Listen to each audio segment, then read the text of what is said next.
So, eto na po, conclusion na po tayo nung biscuits slash crackers experiment po natin, no? So, tatlong biscuits po yung tinry natin for this particular series. So, meron po tayong Skyflakes. I think this is marked 25 grams. Yung Ribisco po is 33 grams. Yung Ritz po, malaki po yung pack nito. So, what I did was tinimbang ko na lang po siya manually. And 30 grams po yung kinain po natin na Ritz. So, una po nating tinry would be yung Skyflakes.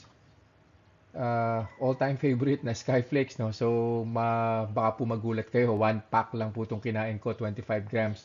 Nag-start po yung blood sugar natin at 105. It went up to 154. Eventually, after 2 hours, bumaba din naman po siya at 109. Next po si Ribisco. Yon. So, one pack din lang po ito. 33 grams po yung weight niya. 118 po yung start ng blood sugar. Umakyat po siya ng 174 and eventually nag-137 po siya after 2 hours. Si Ritz, surprisingly, kasi ano po te, I think yung flavor po nito is sour cream. So, medyo salty po siya na creamy. So pagka creamy, medyo may tamis, parang naglalaban po yung tamis and alat po niya. So nag-start po tayo at 109 na blood sugar level.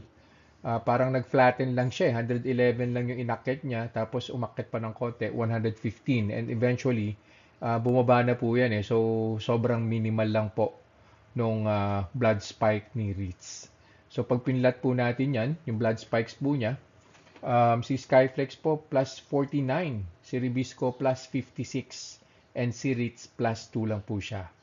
So again, I would recommend yung Ritz kung naghahanap po kayo ng kakainin between meals. Let's say magutom kayo between breakfast and lunch or lunch and dinner. Yung merienda po kung tawagin, no? So I would recommend Ritz.